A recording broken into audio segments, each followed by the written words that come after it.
Hello बच्चों, let's see the question first. In hexagonal system of crystal, a frequently encountered arrangement of atom is described as a hexagonal prism.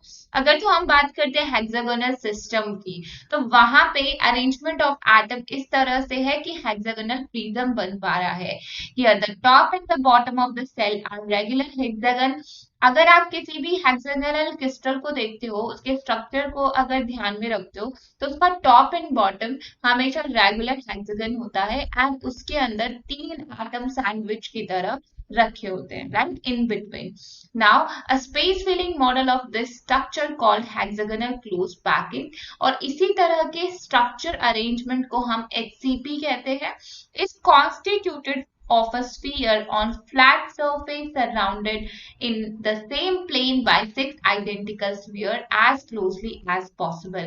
तो अगर हम बात करें hexagonal crystal की, तो वहां पर सिक्स स्पीयर्स को हम इस तरह से अरेंज करते हैं कि वो बहुत ही ज्यादा क्लोजली पैक होंगे और एक ही प्लेन में होंगे and three spheres then place over first layer. तो ये जो पहली लेयर थी उसके ऊपर थ्री स्पीयर्स को हम रख देंगे so that they touch each other, closely pack करके रखेंगे and represent the second layer. तो यानी कि सेकेंड लेयर में सिर्फ थ्री स्पीयर्स को हम रखेंगे. Each one of these three spheres touch three spheres of the bottom layer. Finally, the second layer is covered with a third layer that is identical to the bottom layer in relative positions. Assume radius of every sphere to be r. तो basically यहाँ जो भी बात हो रही है वो structural representation of hexagonal system की बात हो रही है. And the empty space in this HCP unit cell is. तो यहाँ हमसे एम्प्टी स्पेस के बारे में पूछा है. Option A 74%, option B 47.6%, option C 32% and option D 26%. Key point for this question can be packing fraction, right? Let me write it for you. Packing fraction. Okay, this question is being asked from the chapter Solid State, class 12. Packing fraction निकालने के लिए हमारे पास जो formula होता है that is equal to volume occupied. That is very much simple, right? Volume occupied by atoms divided by total volume of the unit cell, or we can write volume of the unit cell, right? तो यहाँ पे volume occupied by atom is equal to क्या हो सकता है, that is 4/3 pi r cube, right? लेकिन अगर हम HCP की बात कर रहे हैं तो according to structure, let me draw it for you.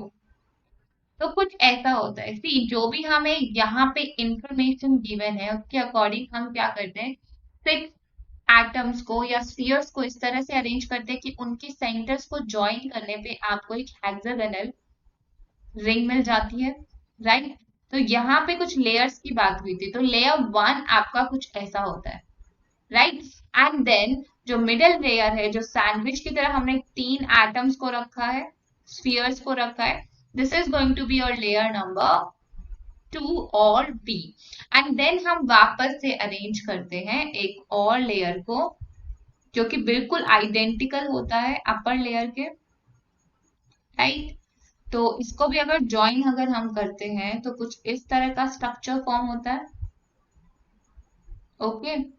And this is basically your hexagon crystal structure, or I can see HCP, right? इनके सारे पॉइंट्स को हम ड्रॉ कर सकते हैं, but right now I just wanted to tell you that this is kind of HCP structure, right? तो यहाँ पे जब हम वॉल्यूम ऑक्यूपाइड बाय एटम की बात करें तो यहाँ टोटल एटम तो 6 है, राइट? एक लेयर में टोटल एटम 6 है, तो मैं इसको मल्टीप्लाई करूंगी by 6 and volume of the unit cell.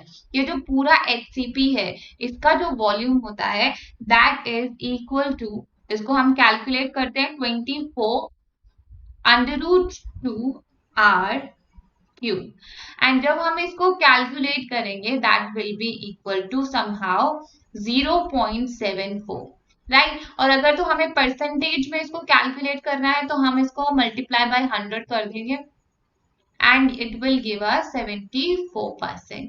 लेकिन ये तो पैकिंग फ्रैक्शन है, एंड हमसे जो सवाल में पूछा है वो है एम्प्टी स्पेस। इसका मतलब क्या होगा? एम्प्टी स्पेस निकालने के लिए हम क्या करेंगे? Let me right it for you. Empty space,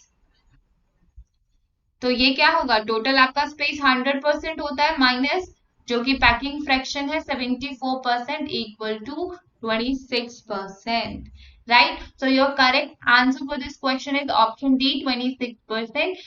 Thank you. I hope you understood it well. Best of luck.